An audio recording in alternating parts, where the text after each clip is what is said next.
ഓം കാർപ്പണ്യദോഷോപഗതസ്വഭാവകപൃച്ഛാമിത്താം ധർമ്മസ്ഫോടചേതക ശ്രേയസ്യാ നിശ്ചിതം ബ്രൂഹി തന്മേ ശിഷ്യസ്തേഹം ശാതിമാം താം പ്രപന്നം. ഓം നമോ ഭഗവതേ വാസുദേവായ. നമോ ഭഗവതേ വാസുദേവായ. ഓം ശ്രീകൃഷ്ണായ പരബ്രഹ്മണേ നമഃ. എല്ലാ സജ്ജനങ്ങൾക്കും ഗുരുവായൂരപ്പൻ്റെ നാമത്തിൽ സാഷ്ടാംഗ പ്രണാമം. ഉത്തരഗീതയും ഗീതയും തമ്മിലുള്ള താരമ്യ പഠനത്തിൽ ഗീതയിൽ 4-ാമത്തെ അധ്യായത്തിൽ 29-ാമത്തെ ശ്ലോകത്തിൽ പറയുന്ന കാര്യം ശ്രദ്ധിക്കുക. അപാനേ ജുഹതി പ്രാണം പ്രാണേ അപാനം തഥാപരേ പ്രാണാപാന ഗതിം രുത്വാ പ്രാണായാമ പരായണക. ഈ ശ്ലോകത്തിലും തുടർന്നുള്ള ശ്ലോകങ്ങളിലുമുള്ള അപരേ എന്ന പദത്തിന് മറ്റു ചിലർ എന്ന അർത്ഥത്തിലല്ല അടുത്ത ഘട്ടത്തിൽ വരുന്ന അർത്ഥമാണ് സ്വീകരിക്കേണ്ടത് എന്ന് ഗുരു ഉപദേശിക്കുന്നുണ്ട്. അതായത് ഉപാസകൻ പ്രാണാപാനന്മാരെ സമീകരിക്കുകയാണ്, അഥവാ തുല്യ ദൈർഘ്യത്തിൽ വിടുകയും എടുക്കുകയുമാണ് ചെയ്ത് ശീലിക്കേണ്ടത്. അടുത്ത ഘട്ടത്തിൽ ഉപാസനയുടെ കർപ്പം അല്പം കൂടി ഉയരുന്നു. അപാനവായുവിൽ പ്രാണവായുവിനെ ആഹൂതി ചെയ്യുന്നു. അതുപോലെ പ്രാണവായുവിൽ അപാനവായുവിനെയും ആഹൂതി ചെയ്യുന്നു. അതായത് അപാനവായുവിൽ പ്രാണവായുവിനെ ലയിപ്പിക്കുക, മറിച്ച് പ്രാണവായുവിൽ അപാനവായുവിനെ ലയിപ്പിക്കുവാനും പഠിക്കുന്നു. മനസ്സിനെ ശ്വാസഗതിയിൽ തന്നെ ബന്ധിച്ചു നിർത്തി വേണം അത് സാധിക്കുവാൻ. അതാണ് ശ്വാസഗതി. സാധാരണ ശ്വാസഗതിയിൽ നമ്മൾ സാക്ഷിഭാവത്തിൽ വീക്ഷിക്കുക എന്ന് പറയുന്നത്. അപ്പം മനസ്സ് ഈ ശ്വാസഗതിയിൽ ലയം പ്രാപിക്കണം. അത് അഭ്യാസത്തിലൂടെ ഉപാസകൻ യോഗിയായിത്തീരും. ഒന്നിൽ, അതായത് അപാനവായുവിനെ പ്രാണവായുവിലും പ്രാണവായുവിനെ അപാനവായുവിൽ ലയിപ്പിക്കുന്നതോടൊപ്പം തന്നെ മനസ്സിനെയും ശ്വാസത്തിൽ ലയിപ്പിക്കണം, പ്രാണവായുവിൽ. അതായത് പ്രാണായാമം ധ്യാനമായി മാറുകയും വേണം എന്നർത്ഥം. അതാണ് നമ്മൾ സാധാരണഗതിയിൽ നട്ടല് നിവർത്തിയിരുന്ന് ജപം തപോ ഇല്ലെങ്കിൽ അങ്ങനെ എന്തെങ്കിലും ചെയ്യുന്നുണ്ടെങ്കിൽ ജപിക്കാനുള്ളതൊക്കെ ജപിച്ചു കഴിഞ്ഞിട്ട് സ്വസ്ഥമായിട്ട് മൗനമായിട്ടിരുന്നുകൊണ്ട് സാക്ഷിഭാവത്തിൽ നമ്മുടെ ശ്വാസഗതിയെ രണ്ട് മൂക്കിലൂടെയും സമാനമായിട്ട് തുല്യമായ ഭാവത്തിൽ എടുക്കുകയും അതേ അളവിൽ തന്നെ വിടുകയും ചെയ്യുന്ന ഒരു രീതിയാണ് ഈ ശ്ലോകത്തിൽ പറയുന്നത്. അത് എടുക്കുന്ന ശ്വാസവും വിടുന്ന ശ്വാസവും, അതാണ് ഇവിടെ പ്രാണ അപാനവായു എന്ന് പറയുന്നത്. അതിനെ അഭ്യാസത്തിലൂടെ നിരന്തരമായ ശ്രമം കൊണ്ട്, തുടരെയുള്ള ശ്രമം കൊണ്ടാണ് ഈ ലയയോഗിയായി തീരണം എന്നർത്ഥം. അതായത് പ്രാണായാമം ധ്യാനമായി മാറണം. ധ്യാനാവസ്ഥയിൽ ഓട്ടോമാറ്റിക്കായിട്ട് ശ്വാസഗതിയിൽ തന്നെ നമ്മുടെ ശ്രദ്ധ വെച്ച് അത് പരിണാമത്തിന് വിധേയമായിക്കൊണ്ട് അത് ധ്യാനമായി മാറും. നമുക്ക് എവിടെയാണോ എന്തിനെ പറ്റിയാണോ അറിയേണ്ടത് ആ ബോധതലത്തിലേക്ക് തന്നെ നമ്മുടെ ശ്രദ്ധ തിരിയും എന്നർത്ഥം. അത് അപാനന്മാരുടെ ഗതിയില്ലാതെ ആയിട്ട് കേവല കുംഭകമായിട്ട് ഓട്ടോമാറ്റിക്കായിട്ട് മാറും. പ്രാണാപാന്മാരെ ദീർഘിപ്പിച്ചും ബലം കുറച്ച് സൂക്ഷ്മമാക്കി അഭ്യസിക്കുന്നത്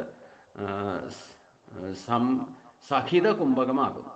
ധ്യാനാവസ്ഥയിൽ നാം അറിയാതെ തന്നെ ശ്വാസപ്രശ്വാസങ്ങൾ നിന്നുപോകുന്ന കേവല കുംഭകം ഉണ്ടാകും. തന്നെ ഇത് പ്രാക്ടീസ് ചെയ്താൽ ഈ കേവല കുംഭകം എന്ന ഭാവത്തിൽ തന്നെ എത്തിച്ചേരും. ഞാൻ ഇന്നലെ ആരുടെ സംശയം പറഞ്ഞപ്പോൾ ഈ ഒരവസ്ഥയിലേക്ക് പോകുന്ന കാര്യം പറഞ്ഞതാണ്.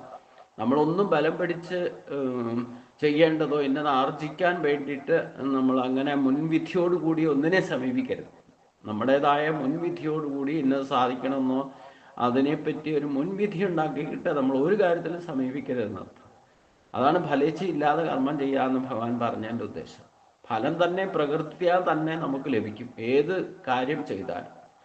അതിപ്പോൾ ഈ പ്രാണായാമമാണെങ്കിലും വേണ്ടില്ല, ഈ ധ്യാനത്തിലേക്ക് തന്നെ പോകും. നമ്മൾ ഈ ധ്യാനാവസ്ഥയ്ക്ക് വേണ്ടിയിട്ട് നമ്മൾ ബലം പിടിച്ചിട്ട് അത് പഠിക്കാൻ വേണ്ടിയിട്ട് ഇരുന്നാലും പഠിക്കില്ല. ധ്യാനിച്ചാൽ ഇല്ലെങ്കിൽ യോഗ മാറ്റ് എന്നൊക്കെ പറഞ്ഞിട്ട് നമുക്ക് പരസ്യം കണ്ടിട്ട് ഈ പരസ്യത്തിൽ കാണും യോഗ മാറ്റ് വിരിച്ച് ഈ മാറ്റ് കൊണ്ട് വിരിച്ചാൽ നിങ്ങൾക്ക് ധ്യാനം എളുപ്പം സാധ്യമാകും എന്നൊക്കെ പറഞ്ഞിട്ട് പരസ്യങ്ങളൊക്കെ വരും. യോഗ മാറ്റിൻ്റെ വിൽപ്പന നടത്തുന്ന ഷോപ്പിംഗ് നടത്തുന്നവരൊക്കെ നിങ്ങൾക്ക് സൈറ്റിലൊക്കെ നോക്കിയാൽ കാണാം. പക്ഷേ ഈ യോഗമാറ്റ് നമ്മൾ അതിൽ ഭ്രമിച്ചിട്ട് ആ യോഗമാറ്റ് വരുത്തിയിട്ട് ഇരുന്നാലൊന്നും ഈ ധ്യാനാവസ്ഥയൊന്നും ഉണ്ടാവുന്നില്ല. അത് എപ്പോഴാണ് പ്രകൃത്യാ നമുക്ക് യോഗ്യരായി തീരുന്നത്? ഇതുവരെയുള്ള കാര്യങ്ങളൊക്കെ നമ്മൾ തന്നെയാണല്ലോ. പ്രകൃത്യാ തന്നെയാണ് നമ്മൾ ജന്മമെടുത്തതും ഓരോ ഘട്ടങ്ങൾ ജീവിതത്തിൽ കടന്നു പോകുന്നതും.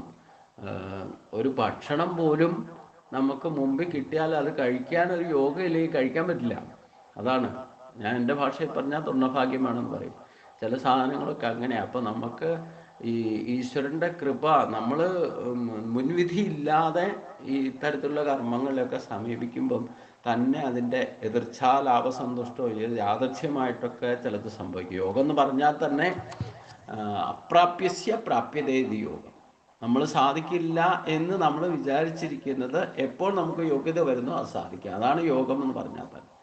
അപ്പോൾ അതുകൊണ്ട് ഇതൊക്കെ ചെയ്യാൻ അഭ്യസിക്കാൻ തുടങ്ങുമ്പോൾ തന്നെ അത് സ്വയമേവ സഹിത കുംഭകമായിട്ട് മാറും. ധ്യാനാവസ്ഥയിൽ നാം അറിയാതെ തന്നെ ശ്വാസപ്രശ്വാസങ്ങൾ നിന്നു പോകുന്ന അവസ്ഥയാണ് കേവല കുംഭകം എന്ന് പറയുന്നത്. ശ്വാസപ്രശ്വാസങ്ങളെ പിടിച്ചു നിർത്തി കുംഭകം ഉണ്ടാക്കുന്നത് യോഗവിരുദ്ധമായിരിക്കും. അതായത് ബലം പിടിച്ചുകൊണ്ട് ഈ പറയുന്ന കാര്യങ്ങളൊക്കെ ചെയ്യാൻ ശ്രമിച്ചാൽ അത് യോഗവിരുദ്ധമാണെന്നും അപകടകരമാണെന്നും ഇവിടെ സൂചിപ്പിക്കുന്നുണ്ട് എന്ന് കൂടി മനസ്സിലാക്കുക.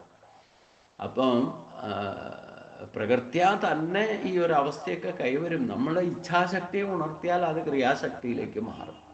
നമ്മൾ സാക്ഷിഭാവത്തിൽ ശരീരത്തിൻ്റെ പ്രവർത്തനങ്ങളെ ആദ്യം വീക്ഷിക്കൂ. നമുക്കതുപോലും ബോധമില്ല നമ്മുടെ ശരീരം എങ്ങനെയാ ഇത്ര സിസ്റ്റമാറ്റിക്കായിട്ട് പ്രവർത്തിക്കുന്നതെന്ന്. നമുക്ക് നമ്മളെപ്പറ്റി, നമ്മുടെ ശരീരത്തെപ്പറ്റി തന്നെ ബോധമില്ല. അതുകൊണ്ടാണ് നമ്മളെ നിസ്സാരം സംഗതി എന്തെങ്കിലും ഡിസ്റ്റർബൻസ് വന്നാൽ തന്നെ നമ്മൾ ആകെ ഡിസ്റ്റർബഡ് ആകുന്നതിൻ്റെ കാര്യം. ശരീരത്തിൻ്റെ സ്ഥിതി ആദ്യം വ്യക്തമായ ഉപാസന എന്ന് ഞാൻ പറയാറുണ്ടല്ലോ. വ്യക്തോപാസന എന്ന് പറഞ്ഞാൽ തന്നെ ശരീരത്തെ ആദരിക്കണം, ബഹുമാനിക്കണം, ശുശ്രൂഷിക്കണം, പരിരക്ഷിക്കണം. അതാണ് ശരീരമാധ്യം ഖലു ധർമ്മസാധനം. ഇപ്പം ഈ ആത്മാവ് മാത്രമുണ്ടെങ്കിൽ ഈ പ്രകൃതിയിൽ ഈ ആകാശത്ത് വായു ചലിച്ചുകൊണ്ടിരിക്കുന്ന പോലെ അതിങ്ങനെ ചലിച്ചു നടക്കാനേ പറ്റുള്ളൂ. അല്ലാതെ ആത്മാവിന് ഒരു കാരണവശാലും ഒരു കർമ്മവും ചെയ്യാൻ സാധ്യമല്ല. അതിന് കൃത്യമായിട്ട് ശരീരമാധ്യമം വേണം, ഇല്ലെങ്കിൽ ഒന്നും പ്രവർത്തിക്കാൻ സാധ്യമല്ല. അപ്പോൾ ആത്മശക്തി എന്ന് പറയുന്നതും ഈശ്വരൻ്റെ അംശമാണ് എന്ന് പറഞ്ഞാൽ പോലും അതിനൊരു മാധ്യമം ഇല്ലെങ്കിൽ അത് വേണ്ട വിധത്തിൽ ഉപയോഗിക്കാൻ സാധിക്കില്ല. അതുകൊണ്ട് ആത്മാവിന് ശാന്തി കിട്ടില്ല, കിട്ടാതിരിക്കണമെന്നൊക്കെ പറയുന്നതിൻ്റെ കാര്യം. ഒന്നുകിൽ നമ്മൾ ഈ ജീവാത്മാവ് കിട്ടിയിട്ട് നമ്മൾ ഈ പറയുന്ന പ്രയാണമൊക്കെ തീർത്ത് സ്വയം തന്നെ ഭക്തിയുടെ 9 പടി കടന്നുകൊണ്ട് ഈ ആത്മാവിനെ നമ്മൾ തന്നെ ശരീരമാധ്യമത്തിലൂടെ ജീവൻ മുക്ത ഭാവത്തിൽ എത്തിച്ച് ശരീരം ത്യജിച്ച് ഈശ്വരിലേക്ക് എത്താനുള്ള പ്രോസസ്സ് ആണ് ഭഗവാൻ പറഞ്ഞു തരുന്നതൊക്കെ. അതിനുള്ള മാർഗത്തെയും പറഞ്ഞു. നമ്മളെ ഇങ്ങോട്ട് ജീവാത്മാവിനെ നമ്മുടെ ശരീരമാകുന്ന വസ്തുവിലേക്ക് പ്രവേശിപ്പിച്ച് സർവ്വസ്വാതന്ത്ര്യം നൽകി പാരിലേക്ക് അയച്ച. അപ്പോൾ പാരിലേക്ക് അയച്ചപ്പോഴും വെറുതെ അയക്കുമെന്നല്ല ചെയ്ത്, പരിശ്രമം ചെയ്യിലെന്തിനേയും വശത്തിലാക്കാൻ കഴിവുള്ള വണ്ണം ദീർഘങ്ങളാം കൈകളെ നൽകിയത്രയും മനുഷ്യനെ പാരിൽ അയച്ചതീശൻ എന്ന് കൃത്യമായിട്ട് നമ്മുടെ കവികൾ തന്നെ പാടിയിട്ടുണ്ടല്ലോ. പഠിക്കുന്ന കാലത്തൊക്കെ പഠിച്ചിട്ടുണ്ടല്ലോ ഈ ശ്ലോകമൊക്കെ. അപ്പോൾ അതുകൊണ്ട് മനുഷ്യന് സാധിക്കാത്ത കാര്യമൊന്നും ഭഗവാൻ പറഞ്ഞിട്ടില്ല. പക്ഷേ ആ ജിജ്ഞാസുവാകുക, അതിൽ ഇച്ഛാശക്തി ഉണർത്തുക, പിന്നെ അതിന് വേണ്ടുന്ന നമുക്ക് ശരീരസ്ഥിതി അനുസരിച്ചുകൊണ്ട് ചെയ്യാൻ പറ്റുന്ന കാര്യങ്ങൾ അഭ്യസിക്കുക. അത് സ്വയമേവ പരിവർത്തനങ്ങൾ ഉണ്ടാകും. ഇതുവരെ എങ്ങനെയാണല്ലോ നമ്മുടെ ജന്മങ്ങളും 74 ലക്ഷം തരം ജീവജാലങ്ങളായിട്ട് ജനിച്ചിട്ട് ഒരു ഓട്ടോമാറ്റിക് പരിണാമം പ്രകൃത്യാ തന്നെ ഉണ്ടായിട്ടാണ് നമുക്ക് നേച്ചറും കൾച്ചറും 50-50% ആയിട്ട് നിലനിൽക്കുന്ന ഒരു ആത്മാവിന് ഉടമയായി മാറുകയും അങ്ങനെയുള്ള ആത്മാക്കൾക്കാണ് മനുഷ്യ ശരീരം ലഭിച്ചത്. അപ്പോൾ അതൊരു ദിവ്യമായ ജന്മം തന്നെയാണ്. അപ്പോൾ ആ മനുഷ്യ ജന്മത്തിലൂടെ മാത്രമാണ് ഈശ്വരനിലേക്ക് തിരിച്ചാത്മസമർപ്പണം നടത്താനുള്ള പ്രോസസ്സാണ് ഈ വക രഹസ്യങ്ങളൊക്കെ. അത് ഗീതയിൽ പറയുന്നുണ്ട്. അതൊന്നുകൂടെ രഹസ്യമായ ചില കാര്യങ്ങളൊക്കെ ഉത്തരഗീതയിൽ ഒന്നുകൂടെ സ്പഷ്ടമാക്കി തന്നു എന്നേ ഉള്ളൂ. അപ്പോൾ ഗീത മാത്രം ശരിക്കും പഠിച്ചാലും നമുക്ക് ജീവൻ മുക്തഭാവത്തിലേക്ക് എത്താൻ സാധിക്കും. അത്ര സിമ്പിളായിട്ട് തന്നെ അതിലും കാര്യം ഭഗവാൻ പറഞ്ഞിട്ടുണ്ട്. അതിൻ്റെ അടുത്ത സ്റ്റെപ്പ് ഈ ഉത്തരഗീതയിൽ പറയുന്ന കാര്യങ്ങൾ, 1-ാം അധ്യായത്തിൽ പറഞ്ഞ കാര്യങ്ങളൊക്കെ ജീവൻ മുക്തഭാവത്തിലേക്ക് ബ്രഹ്മജ്ഞാനിയായി മാറാനും ബ്രഹ്മസായുജ്യം നേടാനുള്ള പ്രോസസ്സ് 8-ാം അധ്യായത്തിൽ അക്ഷരബ്രഹ്മയോഗത്തിൽ പറയുന്നുണ്ടല്ലോ. അതൊന്നും അവിടെ വിശദീകരിച്ച് പറയുന്നേ ഉള്ളൂ. അപ്പം അതുകൊണ്ട് ഈ അഭ്യാസം എന്ന് പറയുന്നത് ശ്വാസപ്രശ്വാസങ്ങളെ പിടിച്ചു നിർത്തി കുംഭകം ഉണ്ടാക്കുന്നത്. അതായത് നിർബന്ധപൂർവം നമ്മൾ ശ്വാസം പിടിച്ചു നിർത്തിയോ ബലം പിടിച്ച് നിർത്തുകയോ ചെയ്യുന്നത് യോഗവിരുദ്ധവുമാണ്, അത് അപകടകരവുമാണ് എന്ന് നാം മനസ്സിലാക്കണം. അപ്പം അങ്ങനെയുള്ളത് അത് പ്രത്യേകിച്ച് നമ്മൾ ഈ പ്രായത്തിൻ്റെ അല്ലെങ്കിൽ ശരീരസ്ഥിതിയൊക്കെ നന്നായിട്ട് മനസ്സിലാക്കണം എന്നർത്ഥം. അപ്പം അതുകൊണ്ടാണ് ഞാൻ പറഞ്ഞത്, നമ്മുടെ ശരീരം നമ്മൾ ഇച്ഛിക്കുന്ന വിധത്തിൽ ഉപയോഗിക്കാൻ പാകത്തിന് ശരീരത്തെ പെർഫെക്റ്റ് ആക്കി നിർത്തണം. ഇതൊക്കെ ചെയ്യുമ്പോൾ ശരീരത്തിൽ നല്ല ബോധം ഉണ്ടായിരിക്കണം. നമ്മുടെ ഓരോ അംഗപ്രത്യംഗങ്ങളും ബ്ലഡ് ട്രാൻസ്ഫ്യൂഷൻ അല്ലെങ്കിൽ പൾസ് സഞ്ചരിക്കുന്നതും ഒക്കെ നമുക്ക് തന്നെ അറിയാൻ സാധിക്കും. അതൊക്കെ നമ്മൾ സാക്ഷിഭാവത്തിലിരുന്ന് വാച്ച് ചെയ്യണം. അതിനാണ് ധ്യാനം എന്ന് പറയുന്നത്. ആദ്യം നമ്മൾ ശരീരത്തെ പറ്റിയാണ് ധ്യാനിക്കേണ്ടത്. അപ്പോൾ ശരീരം തന്നെ നമ്മൾ പ്രത്യക്ഷത്തിൽ കാണുന്ന അപരാശക്തിയാണ്. ഇവിടെ അപരാ പറ്റി ഇവിടെ പറയുന്നുണ്ട്. അപാനെ ജുഹതി പ്രാണം പ്രാണേ അപാനം തഥാ പരേ. അപരേ എന്ന ഭാഗത്തിന് ശബ്ദത്തിന് രണ്ട് വിധത്തിൽ അർത്ഥമുണ്ട് എന്നിവിടെ സൂചിപ്പിക്കുന്നുണ്ടല്ലോ. അപ്പം നമ്മുടെ ഈ ശരീരം എന്ന് പറയുന്നത് ഗുരുവായൂരപ്പന് തന്നെ അപരാശക്തി കൊണ്ട് നിർമ്മിച്ചിരിക്കുക. ഈ പ്രകൃതിയിലെ 24 ഘടകങ്ങളാണ്. അത് വേറൊരു ടെക്നിക്ക് ഉപയോഗിച്ച് നമ്മൾ കൃത്രിമമായിട്ടുണ്ടാക്കിയ ശരീരമൊന്നുമല്ല. അത് ഈ ശരീരം വീണ്ടും കിട്ടുമ്പോൾ ഈ പ്രകൃതിയിൽ നിന്ന് തന്നെ നമ്മുടെ സ്വഭാവം അനുസരിച്ചുള്ള ശരീരം കടഞ്ഞെടുത്ത് ഓരോരുത്തർക്കും അവരവരുടെ യോഗ്യത അനുസരിച്ചുള്ള ശരീരം ഈ പ്രകൃതിയിൽ നിന്നാണ് കടഞ്ഞെടുത്ത് തരണം. ഭാഗവതത്തിൽ വേനന്റെ ശരീരം കടഞ്ഞിട്ട് ഋഷഭനെ സൃഷ്ടിച്ചു എന്നൊക്കെ പറയുന്നുണ്ടല്ലോ. അതേ പ്രോസസ്സ് തന്നെയാണ്. എന്താ, ഡെത്തായി കടന്ന ശരീരം എണ്ണത്തോണിയിലൊക്കെ ഇട്ടു വച്ചിരുന്നു എന്ന് പറഞ്ഞു.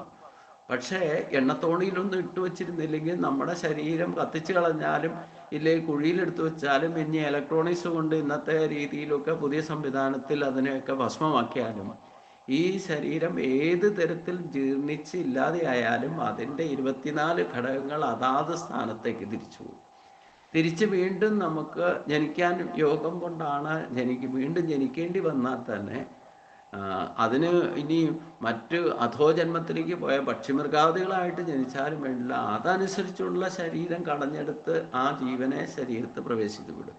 അപ്പം നമ്മൾ പ്രത്യക്ഷത്തിൽ നമ്മുടെ ശരീരം ഇപ്പോൾ പ്രത്യക്ഷത്തിൽ ജാഗ്രത അവസ്ഥയിൽ നമ്മുടെ ശരീരം പച്ചയായ ശരീരത്തെ നമുക്ക് എൻ്റെ എന്ന് പറയുന്ന ഈ ശരീരത്തെ നമുക്ക് അറിയാം, കാണാൻ സാധിക്കും. പഞ്ചേന്ദ്രിയങ്ങളെ കൊണ്ട് ശരിക്കും അനുഭവിച്ചറിയാൻ സാധിക്കും. ആ ശരീരത്തിലൂടെ ആ വ്യക്തമായ ശരീരം ഇരിക്കുന്ന ഇരിപ്പിൽ കണ്ണടച്ചാൽ അപ്രത്യക്ഷമാകും.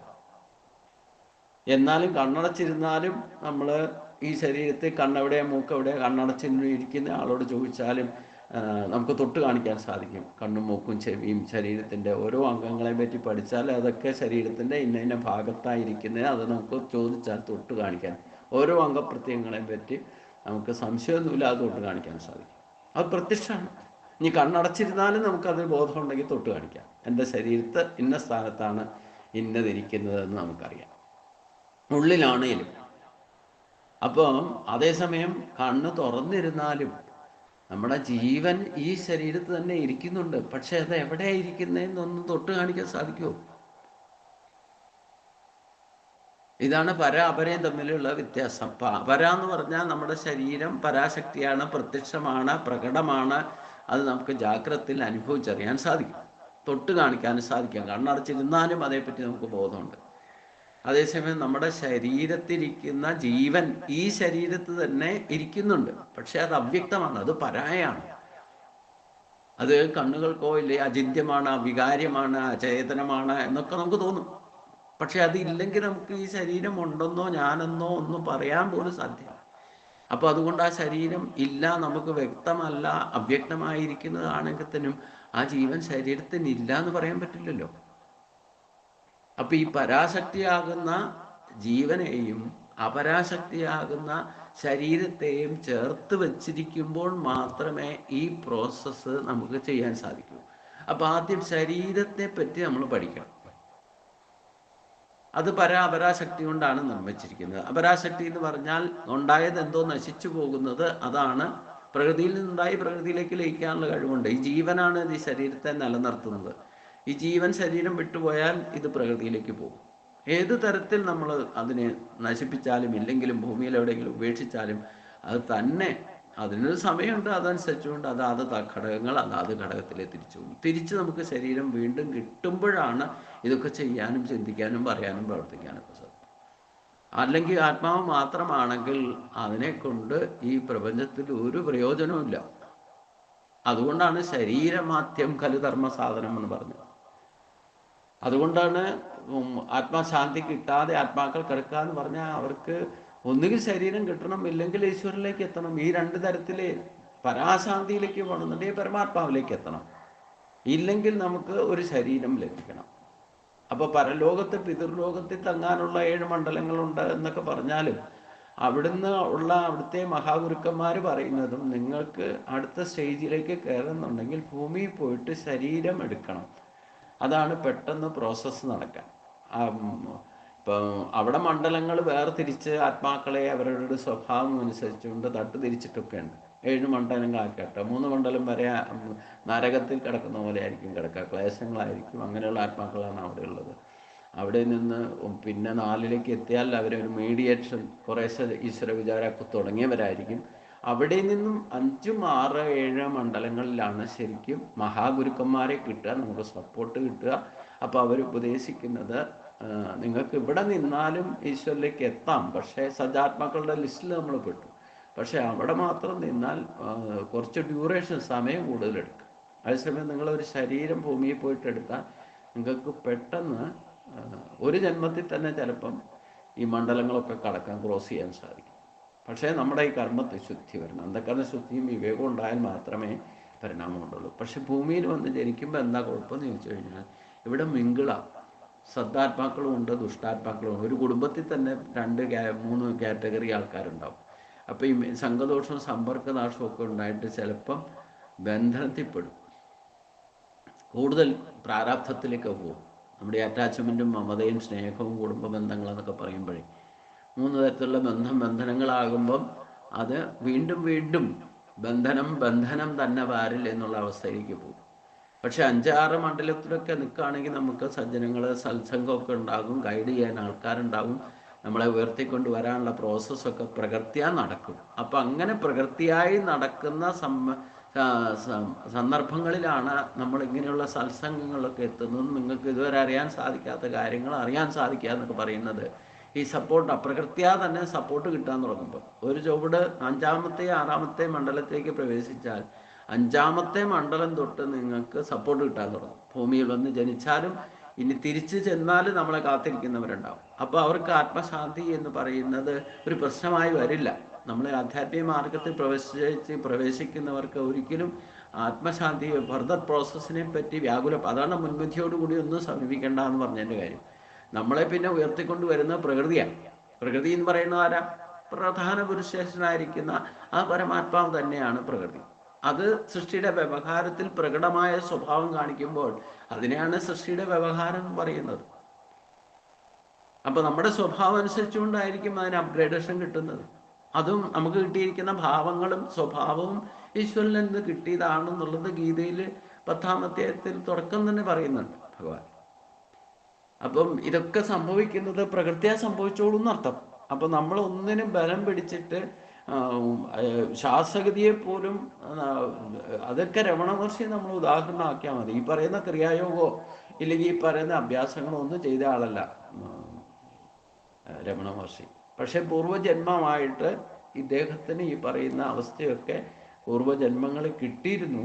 അതുകൊണ്ട് ഇദ്ദേഹത്തിന് 17 വയസ്സിന് ശേഷം പെട്ടെന്ന് തന്നെ ഈ പറയുന്ന ഒരു യോഗിയാകാനുള്ള യോഗ്യതയിലേക്ക് തന്നെ പോയി എന്നാണ് പറയുന്നത്. അതാണ് ഇവിടെ ധ്യാനാവസ്ഥയിൽ ലയയോഗിയായി തീരും തന്നെ. പിന്നെ ഒന്നിലും യാതൊരു ഒരു നിസ്സംഗഭാവത്തിൽ ഒന്നും അവരെ ആ അവസ്ഥയിലെത്തിയവർക്ക് ഒന്നും ചെയ്തില്ലെങ്കിലും പ്രശ്നമല്ല, എന്തെങ്കിലും ചെയ്യണമെങ്കിൽ ചെയ്താലും കുഴപ്പമൊന്നുമില്ല. അങ്ങനെ ഒരു നിസ്സംഗഭാവത്തിൽ വർത്തിക്കുന്നവരായിരിക്കും. എന്തെങ്കിലും പറയും, പറയാതിരുന്നാലും ഒന്നും പ്രശ്നമില്ല. അവരൊക്കെ ആയിരിക്കും ശരിക്കും മൗനമൊക്കെ ആചരിക്കുന്നതും. മറ്റുള്ളവർ നോക്കുമ്പോൾ ഈ മിണ്ടാതിരിക്കുന്ന സ്വാമിയുടെ അടുത്ത് പോയിട്ട് എന്താ കാര്യം എന്നൊക്കെ ചിലർ ചോദിച്ചതായിട്ടൊക്കെ രമണ മഹർഷിയുടെ ചരിത്രം വായിച്ചാൽ നമുക്കറിയാം. അപ്പം പക്ഷേ മൗനത്തിലൂടെ സംഭാഷണം ചെയ്യുന്നയാളാ യഥാർത്ഥ യോഗി. അടുത്ത് പോയി ഇരുന്നാൽ മതി. നമ്മളെന്താ ചിന്തിക്കുന്നത് എന്നുള്ള അദ്ദേഹത്തിന് മനസ്സിലാകും. അദ്ദേഹം എന്താണ് ചിന്തിക്കുന്നതെന്ന് നമ്മൾ എന്തിനാ ചെന്നതെന്ന് പോലും അദ്ദേഹത്തിന് അറിയാം. അപ്പം മൗന ഭാഷയിലൂടെ തന്നെ കമ്മ്യൂണിക്കേഷൻ നടക്കുന്ന ഒരവസ്ഥ നമുക്കുണ്ട്. പക്ഷേ മനസ്സിൻ്റെയും വേവ് ലെന്ത് ഒരേ സ്റ്റേജിൽ വരണം, അപ്പോഴേ സാധിക്കും. അതൊക്കെ പ്രകൃത്യാ സംഭവിക്കുമ്പം നമുക്ക് ഈ കോർഡിനേഷനൊക്കെ നടക്കും തന്നെ. അശരീരിയുടെ ശബ്ദമൊക്കെ കേൾക്കുന്നു എന്ന് പറയുന്നില്ലേ, ശരീരമില്ലാത്തവന്റെ ശബ്ദമൊക്കെ കേൾക്കാൻ സാധിക്കുക എന്ന് പറയുന്നത് ഈ ഒരു യോഗസ്ഥിതിയിലേക്ക് എത്തുമ്പോഴാണ്. അതെന്തിലും നമ്മൾ അതിൽ ലയിക്കണം. നമ്മളൊരു ശബ്ദം കേട്ടാൽ പോലും ഏത് ശബ്ദം കേട്ടാലും വേണ്ടില്ല, ആദ്യം അതിലേക്ക് ലയിക്കാൻ സാധിക്കും. അപ്പോഴാണ് അതിൻ്റെ ഗുണവും ദോഷവും തിരിച്ചറിയാൻ സാധിക്കും. അപ്പോൾ അതുകൊണ്ടാണ് ലയസ്ഥാനം. അതിനു വേണ്ടിയിട്ട് കേവല കുംഭത്തിന് വേണ്ടിയിട്ട് മസിൽ പിടിച്ച് ശ്വാസം വിടാതെയും എടുക്കാതെയും ഇരിക്കുന്ന അവസ്ഥയ്ക്കാണ് കേവല കുംഭം എന്ന് പറയുന്നത്. ഇത് സ്വയം സംഭവിക്കുന്ന അവസ്ഥയിൽ വേണം, അല്ലാതെ നമ്മൾ സ്വയം അഭ്യസിച്ചിട്ട് ബലം പിടിച്ചുകൊണ്ട് ഈ കുംഭകം ചെയ്യുന്നത് യോഗവിരുദ്ധമാണ്, അപകടകരമാണ്. അതുകൊണ്ടാണ് ഞാൻ ഇത്രയും സൂചിപ്പിച്ചത്. പിന്നീട് പറയുന്നു ഭഗവാൻ 4-ാം അധ്യായത്തിൽ തന്നെ 30-ാമത്തെ ശ്ലോകത്തിലും അപരേ നിയതാഹാര പ്രാണാൻ പ്രാണേഷു ചുഖതി സർവേപ്യതേ യജ്ഞവിദോ യജ്ഞക്ഷവിത കൽമക്ഷ. അടുത്ത ഘട്ടത്തിൽ ആഹാരവികാരങ്ങളിൽ കൂടുതൽ നിയന്ത്രണം ഉണ്ടാകണം, സാത്വികാഹാരങ്ങൾ മാത്രം ശീലിക്കണം. 6-ാം അധ്യായത്തിലും ഭഗവാൻ ഇതേ പറ്റി പറയും. യുക്താഹാര വിഹാരസ്യ യുക്തചേഷ്ടസു കർമ്മസ്തു യുക്ത സ്വപ്ന അവബോധസ്യ യോഗോ ഭവതി ദുഃഖക. നമുക്ക് ജീവിതത്തിൽ 50% പ്രശ്നങ്ങൾ ഉണ്ടാകുന്നത് നമ്മൾ കഴിക്കുന്ന ആഹാരത്തിൽ നിന്നാണ്. ജീവിതത്തിൻ്റെ പകുതി സമയവും നമ്മൾ വേസ്റ്റ് ആക്കുന്നതും ഈ ആഹാരത്തിന് വേണ്ടിയിട്ടാണ്. കരച്ചിൽ തുടങ്ങിയതും ആഹാരത്തിന് വേണ്ടിയിട്ടാണ്. അപ്പം ഈ ഭഗവാൻ തന്നെ 6-ാം അധ്യായത്തിൽ പറയുന്ന ആ യോഗ തുടങ്ങുന്നതിന് മുമ്പ് പറഞ്ഞ യുക്താഹാര വികാരസ്യ യോഗ എന്ന് പറയുന്ന ആ പ്രോസസ്സിൽ തന്നെ യോഗോ ഭവതി ദുഃഖ എന്ന് പറഞ്ഞാൽ, ഇത് ഈ പറയുന്ന കാര്യം നിങ്ങൾ ഈ ഒരൊറ്റ ശ്ലോകത്തിൽ പറഞ്ഞ കാര്യങ്ങൾ അനുവർത്തിക്കാൻ തുടങ്ങിയാൽ അത് തന്നെ ദുഃഖത്തിൻ്റെ നിവാരണമാകുന്ന പറഞ്ഞു.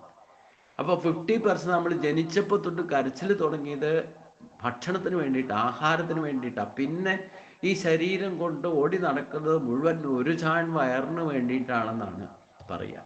അതുകൊണ്ട് ആഹാരം കഴിക്കൽ നമ്മുടെ നിയന്ത്രണത്തിൽ. പലരും ചോദിക്കും, പ്രത്യക്ഷത്തിൽ നമ്മൾ ഇതൊക്കെ ചെയ്യാൻ തുടങ്ങിക്കഴിഞ്ഞാൽ നമ്മളെ ഇതിൽ നിന്ന് വ്യതിചലിപ്പിക്കാൻ പ്രകൃതി തന്നെ ശ്രമിച്ചു എന്നിരിക്കും.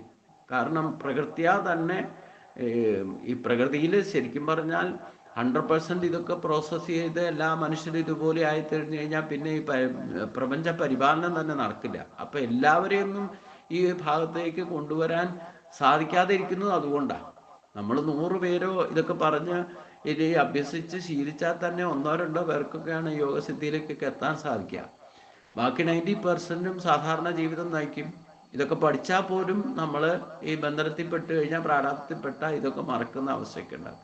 കാരണം എല്ലാവരും യോഗികളായി മാറിക്കഴിഞ്ഞാൽ പ്രപഞ്ച പരിപാലനം ഇല്ല, ബാക്കിയുള്ള വ്യവഹാരങ്ങൾ നടക്കില്ലല്ലോ. അതുകൊണ്ട് അവിദ്യാദി ദോഷങ്ങളെ കൊണ്ട് ബന്ധിച്ച് നിർത്തിയിട്ടുണ്ട് കുറച്ചൊക്കെ. മായയിൽപ്പെട്ടവരാണ് 99%. അതുകൊണ്ടാണ് മനുഷ്യാണാം സഹസ്രേഷു കച്ചില്യത് സിദ്ധയെ. പക്ഷേ നമ്മൾ ഇതൊക്കെ സത്സംഗത്തിലൂടെ ആണെങ്കിൽ ഈ കാര്യങ്ങളൊക്കെ പഠിക്കാനുള്ള ജിജ്ഞാസുക്കളായിട്ട് മാറുന്നവരെ സപ്പോർട്ട് ചെയ്യാൻ വേണ്ടിയിട്ടാണ്. നിങ്ങൾ ഏത് മാർഗത്തിൽ ഇനി ചരിക്കണം, ശ്വാസപ്രശ്വാസങ്ങളിൽ ശ്രദ്ധിക്കണം, ആഹാര വിഹാരങ്ങളിൽ ശ്രദ്ധിക്കണം. അതൊക്കെ ഒരു നമ്മുടെ അന്ധകരണ ശുദ്ധിയും വിവേകവും ഉണ്ടാകാൻ വേണ്ടിയിട്ടാണ്.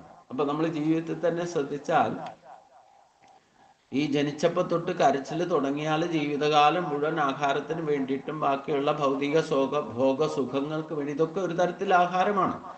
ആഹാരം എന്ന് പറഞ്ഞാൽ കഴിക്കുന്ന ഭക്ഷണ പദാർത്ഥം എന്ന് മാത്രം കണക്കാക്കണ്ട, നമ്മുടെ ഇന്ദ്രിയങ്ങൾക്കും ആഹാരമുണ്ട്. കണ്ണിൻ്റെ കാഴ്ചകൾ കണ്ണിൻ്റെ ആഹാരമാണ്. ചെവിയിൽ കേൾക്കേണ്ടതും കേൾക്കാണ്ടതും ചെവൻ്റെ ഈ ഭൗതിക സുഖങ്ങൾക്ക് വേണ്ടിയിട്ടാണെങ്കിൽ ആ കേൾക്കുന്നതൊക്കെ നമുക്ക് നയനാനന്ദകരമായിട്ട് സ്വീകരിക്കുന്നത് അത് ചെവിയുടെ ആഹാരമാണ്. ഇങ്ങനെ നല്ല ഗന്ധം കേട്ടാൽ, നല്ല സ്വാദുള്ള ഭക്ഷണം കിട്ടിയാൽ, ഇതൊക്കെ അതാത് ഇന്ദ്രിയങ്ങൾക്കിടെ ആകാം. അവർക്കൊക്കെ ഈ വിഷയങ്ങളിൽ ഭ്രമിക്കാനും. യുക്താഹാര വിഹാരസ്യ എന്ന് പറയുമ്പോഴും ഇന്ദ്രിയങ്ങൾ എവിടെയാ ഭ്രമിക്കുന്നത്, എങ്ങനെയാ നിയന്ത്രിക്കേണ്ടതെന്നൊക്കെ ഗീതയിൽ സിദ്ധപ്രജ്ഞ ലക്ഷത്തിൽ ഭഗവാൻ പറഞ്ഞിട്ടുണ്ട്, ഓർത്തിരിക്കണം. എങ്ങനെ ഇന്ദ്രിയങ്ങളെ നിയന്ത്രിക്കാൻ പറഞ്ഞിരിക്കുന്നത്? യഥാഹ സംഘരതേ ചായം കൂർമ്മവും കാലീവ സർവശഃ ഇന്ദ്രിയാണ് ഇന്ദ്രിയാർത്ഥേപ്യകതസ്യ പ്രജ്ഞാ പ്രതിഷ്ഠിത. അതിൻ്റെ ഇന്ദ്രിയങ്ങളെ നിയന്ത്രിക്കുന്ന പോലെ നമ്മൾ ഇന്ദ്രിയങ്ങളെ നിയന്ത്രിക്കണം. ഇന്ദ്രിയങ്ങളെ നിയന്ത്രിക്കാതിരിക്കാൻ എന്താ കാരണം? വിഷയാവിനി വർത്തത്തെ നിരാഹാരസ്യ ദേഹിനഃ രസവർച്ചം രസോപ്യസ്യ പരം ദൃഷ്ട്വാ നിവർത്തതേ. അപ്പം നമ്മളെ വിഷയങ്ങളാണ്, അത് വിഷയങ്ങൾ എന്ന് പറയുന്നത് എന്താ? നമ്മുടെ പഞ്ചജ്ഞാനേന്ദ്രിയങ്ങൾക്ക് അതിന് ആഹാരമായിട്ടിരിക്കുന്ന വിഷയങ്ങളിലേക്ക് ഈ ഇന്ദ്രിയങ്ങളെ എപ്പോഴും വ്യാപരിക്കും. അതിനെയൊക്കെ വർജിക്കണം. ഏതേത് ഇന്ദ്രിയ കണ്ണിന് നയനാനന്തരമാണെന്ന് തോന്നുന്ന ഭൗതിക സുഖഭുഖങ്ങൾ ചിലത് നമുക്ക് കണ്ടാൽ തന്നെ സുഖം തോന്നും, അതിനോട് ആകർഷണീയത തോന്നും, അറ്റാച്ച്മെന്റ് ഉണ്ടാകും, ഇനിയും കാണണം തോന്നും, എപ്പോഴും കണ്ടുകൊണ്ടിരിക്കണം എന്ന് തോന്നും. ഇത് കണ്ണിനെ സംബന്ധിച്ച ആഹാരമാണ്. ഇതേപോലെ കർണാനന്ദകരമായിട്ടുള്ള പാട്ടോ അല്ലെങ്കിൽ അങ്ങനെയുള്ള ഭാഷണങ്ങളോ കേട്ടിക്കഴിഞ്ഞാൽ അത് എത്ര കേട്ടാലും മതി വരാത്തൊരവസ്ഥ ഉണ്ടാവും. അപ്പം ലിമിറ്റ് കൂടുതൽ ഇപ്പൊ ആധ്യാത്മിക കാര്യങ്ങളിൽ തന്നെ ഇത്തരം പ്രഭാഷണമൊക്കെ വീണ്ടും വീണ്ടും കേൾക്കണം എന്നുള്ള അമൃതവാണിയാണെന്നൊക്കെ തോന്നും. അപ്പൊ അതിനെയും ഒരു ഘട്ടത്തിൽ നമ്മൾ വർജിക്കണം. അപ്പൊ ഇങ്ങനെയുള്ള കാര്യങ്ങൾ ചെവിയുടെ ശ്രദ്ധയോടെ കേൾക്കുക, അത് കേട്ടിട്ട് അത് മനസ്സിലാക്കുക എന്ന് പറയുന്നത് ചെവിയെ സംബന്ധിച്ച് ആഹാരമാണ്. അത് പലതരത്തിലാണ്. കേൾവി പലതരത്തിലുണ്ട്. സംഗീതത്തിൽ ഭ്രമമുള്ളവരുണ്ട്, വാദ്യഘോഷങ്ങളിൽ ഭ്രമമുള്ളവരുണ്ട്, ചെണ്ടപ്പുറത്ത് ഓല് വയ്ക്കുന്നിടത്തൊക്കെ പോകുന്നവരുണ്ട്. ഇങ്ങനെ പലതരത്തിലാണ് ചെവിയുടെ ആഹാരം. അപ്പം കണ്ണിനും അതുപോലുള്ള ആഹാരങ്ങളുണ്ട്. ഇതേപോലെ മൂക്കിന് ഗന്ധത്തിന്റെ ആഹാരം. നമ്മൾ മാർക്കറ്റിലേക്ക് ഇറങ്ങിയാൽ അറിയാമല്ലോ എത്ര തരം സെന്റുകളാണ് ഇതിൻ്റെയൊക്കെ പേരിൽ. ഇലയും നമുക്ക് സുഗന്ധം ഉണ്ടാക്കുന്നതും അതിൽ ഭ്രമിപ്പിക്കുന്നതുമായിട്ടുള്ള വസ്തുക്കൾ മൂക്കിന്റെ ആഹാരമായിട്ടുള്ളതുണ്ട് ഇഷ്ടം പോലെ. അതിനെയൊക്കെ വർജിക്കണം. അപ്പൊ സ്വാദിഷ്ടമായിട്ടുള്ള ഭക്ഷണം അതിൽ ഭ്രമിക്കും. അപ്പൊ അതിനെയും വർജിക്കണം. അതാണ് വിഷയാവിനിവർത്തന്തെ. ഏതൊക്കെ ഇന്ദ്രിയങ്ങൾക്ക് ഏതൊക്കെ വിഷയങ്ങളായിട്ടിരിക്കുന്നോ അതൊക്കെ അതിൻ്റെ ആഹാരമാകുന്നു, അതിനെയൊക്കെ വർജിക്കണം. അതാണ് ഇവിടെ പറഞ്ഞതും. അപരാ നേതാഹാര പ്രാണാൻ പ്രാണേഷു ജുഹ്വതിയ സർവേപ്യതേ യജ്ഞവിദോ യജ്ഞചവിത കൽമഷ. അടുത്ത ഘട്ടത്തിൽ ആഹാരവിഹാരങ്ങൾ കൂടുതൽ യോഗ്യയാകാൻ ഇച്ഛിക്കുന്നയാള് തീർച്ചയായിട്ടും നിയന്ത്രിക്കണം. പ്രത്യേകിച്ചും സാത്വിക ആഹാരം മാത്രം കഴിച്ച് ശീലിക്കണം. കൂടുതൽ സമയം പ്രാണായാമ ധ്യാന പരിശീലനങ്ങൾക്കായിട്ട് ഉപയോഗിക്കണം. നമ്മൾ ജീവിതത്തിൽ പകുതി സമയം ഉറങ്ങി കഴിച്ചു കൂട്ടും കുംഭകർണന്മാരാണ്. ഇല്ലെങ്കിൽ പകുതി ഉറക്കം കഴിച്ച് നടിച്ച് കഴിച്ചു കൂട്ടും. ഇങ്ങനെ പകുതി ജീവിതത്തിൻ്റെ പകുതി ആയുസ് അങ്ങനെ നഷ്ടപ്പെടും.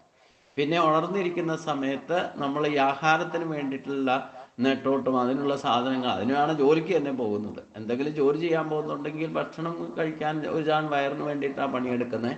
ആദ്യം നമ്മുടെ സ്വാർത്ഥ താല്പര്യത്തിലാണ് ഇതിന് പോകുന്നത്. തൻ്റെ വിശപ്പ് മാറാൻ വേണ്ടിയിട്ട് ഉണ്ടാക്കണം എന്ന് ഉദ്ദേശിച്ച് നടന്നാലും പിന്നെ കുറച്ചുകൂടെ ഈ പ്രകൃതിയാ തന്നെ കുറച്ച് വിശാല ബുദ്ധിയും വ്യക്തഭാവനയൊക്കെ ഉള്ളതുകൊണ്ട് കുടുംബത്തിൽ കൂടെയുള്ളവരുടെ കൂടെ വയറിന് വേണ്ടിയിട്ടാണ് നമ്മൾ അധ്വാനിക്കുന്നത്. അപ്പം നമ്മൾ ഭക്ഷണം തന്നെ വാങ്ങിക്കൊണ്ട് വരുന്നതും ഇല്ലേ അതിനു വേണ്ടിയിട്ട് അധ്വാനിക്കുന്നതും അത് സംഭരിക്കാൻ വേണ്ടിയിട്ട് ശ്രമിക്കുന്നതും പിന്നെ ആ ഭക്ഷണ പദാർത്ഥങ്ങൾ കൊണ്ടുവന്ന് ആരെങ്കിലും ഒരാളാണെങ്കിൽ ഇല്ലേ എല്ലാവരും കൂടി പാചകം ചെയ്താലും ചെയ്ത് കൊണ്ടുവന്ന് കഴിച്ച് അത് പാത്രമൊക്കെ കഴുകി വയ്ക്കാൻ തന്നെ പകുതി അയച്ചു പോകില്ലേ. ഇതേ പ്രോസസ്സ് പുനരാവർത്തനമാണ്. രാവിലെ ഉണ്ടാക്കി ഒരു നേരം കഴിച്ചാൽ നിർത്തില്ലല്ലോ.